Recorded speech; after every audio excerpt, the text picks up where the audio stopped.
Tudicu. O que você mandou falar mesmo? Cusão, cara. E é falando esse palavrão em francês que nós começamos o próximo episódio de Farias por aí.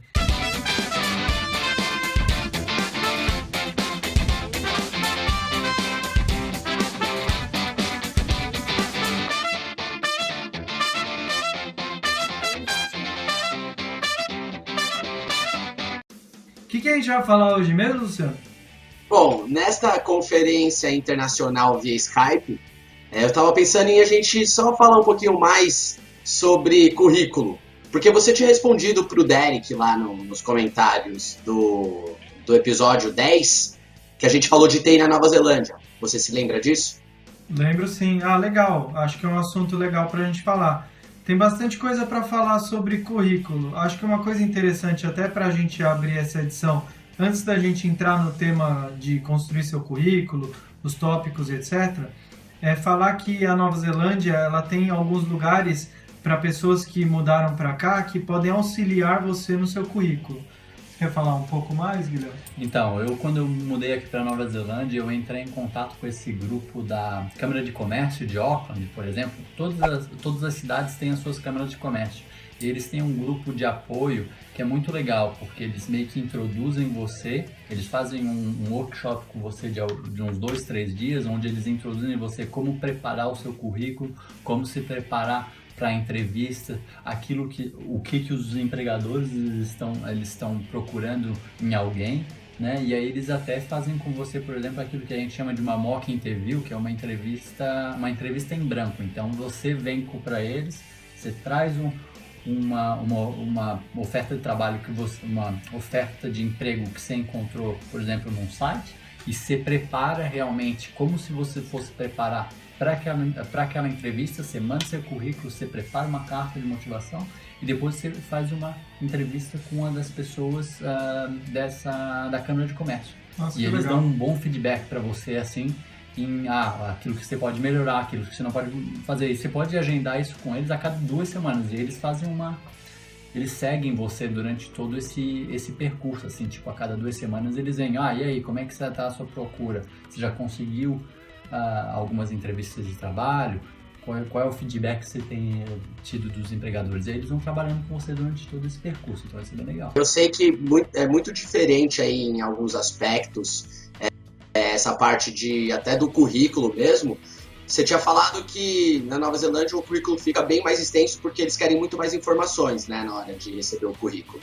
Então você tinha comentado que chega a ter várias páginas até, né, muitas vezes. O meu currículo atualmente, se eu não me engano, ele tem 7 páginas e acho que os empregadores aqui, antes deles chamarem uma pessoa para uma entrevista, eles realmente avaliam o currículo da pessoa. Diferente do Brasil, que ele vai olhar a escola que você estudou ou o que você tem melhor do que o outro para conseguir fazer um filtro para trazer as pessoas para a entrevista.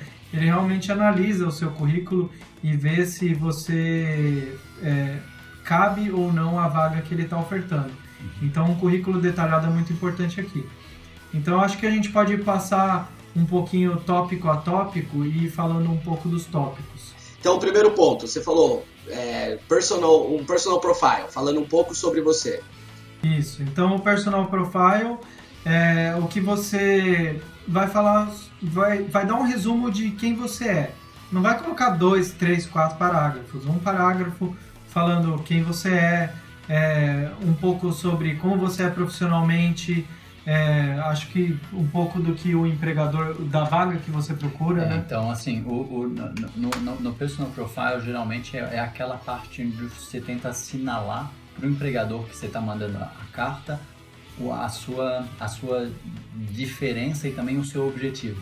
Porque, assim, tem muita gente que acaba caindo na bobagem de fazer um currículo geral e mandar para vários empregadores. Aqui na Nova Zelândia, os empregadores estão procurando principalmente o pessoal que tem o fit para a equipe deles e que tem o objetivo que esteja na equipe deles. Então, nessa parte do personal profile, onde você fala que eu tenho a competência específica para aquilo que você está procurando e eu tenho tal número de anos de experiência nessa área. Então é isso que você vai dar a oportunidade, você tem aquela sales pitch, né, de fazer o pitch e guardar o empregador interessado no seu currículo antes de passar para o próximo.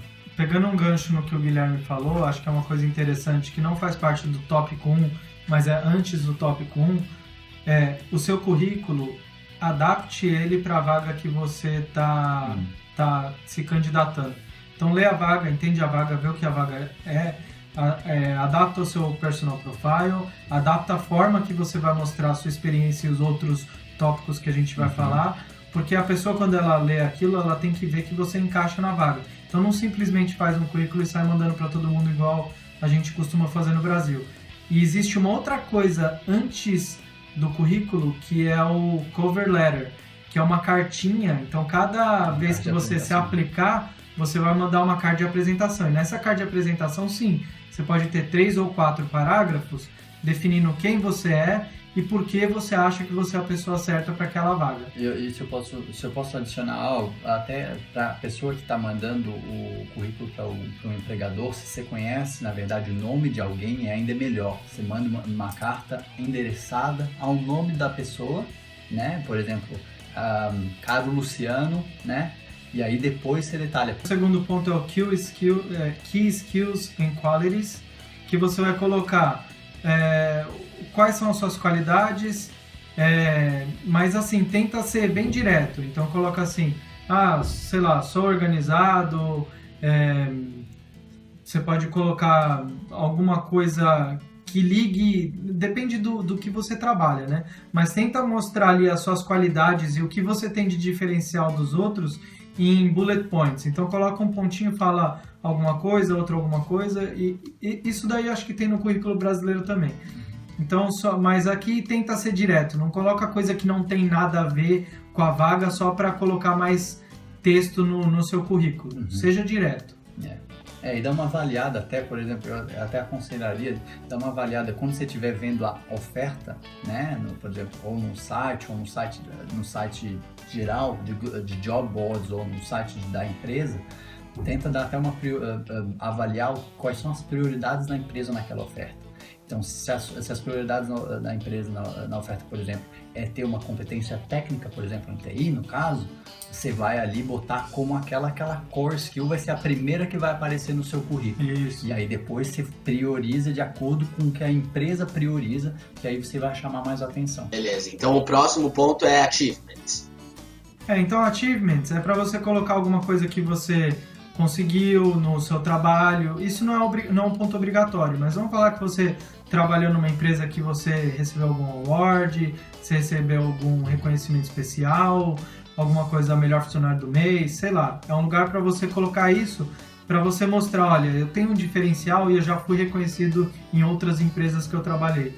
Então eu achei um ponto importante, eu coloquei no meu currículo, mas não é um ponto obrigatório, não precisa ter. Não invente informação só para ter esse ponto. Entendi. Aí sim, então, que vem o Work Experience, que segundo você é a parte mais difícil. Work Experience, para mim, é a parte mais difícil. A estrutura que eu utilizei, eu tentei colocar... eu tentei montar assim, como eu trabalho na área de TI, eu trabalho muito com projeto, então eu coloquei nas empresas, mostrando da mais nova para a mais antiga, e eu tentei quebrar. Então eu falei assim, a empresa, o que era a empresa, o tempo que eu trabalhei na empresa. Aí eu entrei em quase todos os projetos principais, então eu peguei alguns dos projetos que eu achei que eram mais relevantes ao lugar onde eu estava aplicando pro meu job offer, e eu tentei colocar lá. Então eu trabalhei no projeto tal, eu coloquei uma descrição do que era o projeto, o time do projeto, qual era o meu papel dentro do projeto, qual eram os goals do projeto, se eu conseguia alcançar ou não, aí alguma outra informação válida dependendo do projeto, qual que era o budget, qual que era o tempo do projeto e se o projeto foi entregue com sucesso, com atraso e o motivo. Então assim, como eu trabalho muito com o projeto, isso foi uma coisa que eu utilizei.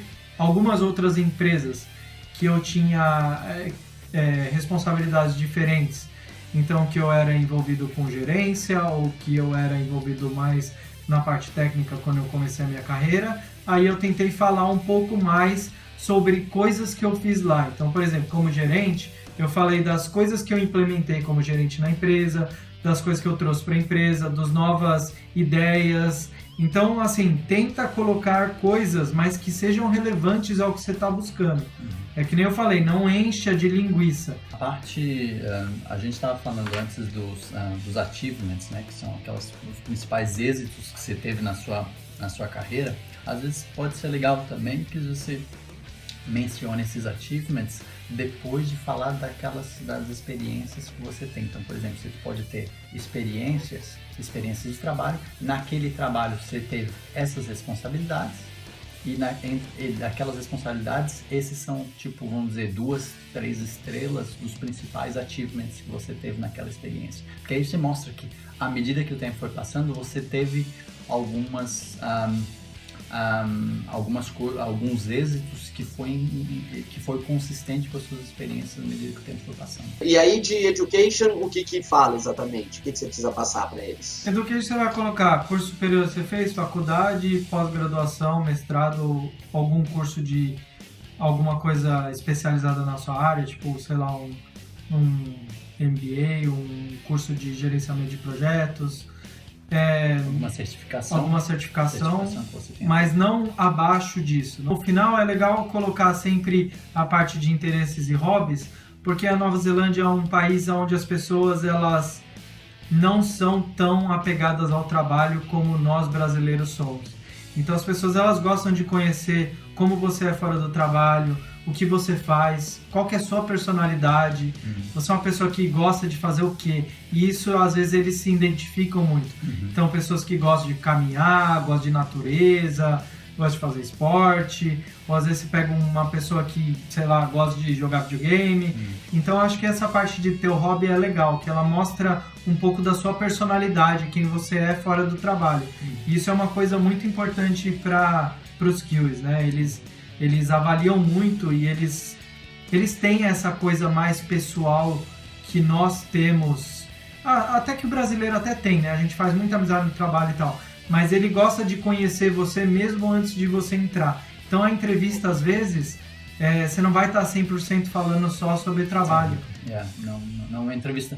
Geralmente as entrevistas não são muito técnicas, porque quando um empregador na Nova Zelândia ele chama você para vir fazer a entrevista, ele não está necessariamente querendo avaliar só a sua qualidade técnica. Até porque ele já viu o seu currículo. Porque ele já viu isso no seu currículo. Então ele já fez aquele filtro no seu currículo. Por exemplo, ele recebeu 50 aplicações, né, 50 candidaturas para uma vaga e ele filtrou 3, 4 pessoas que ele quer entrevistar, por exemplo. Geralmente, mais ou menos essa razão, né? Entre 3 a 4 pessoas unicamente que ele vai entrevistar no final. Então, você já sabe que você já é um dos 3 ou 4 que ele vai estar entrevistando.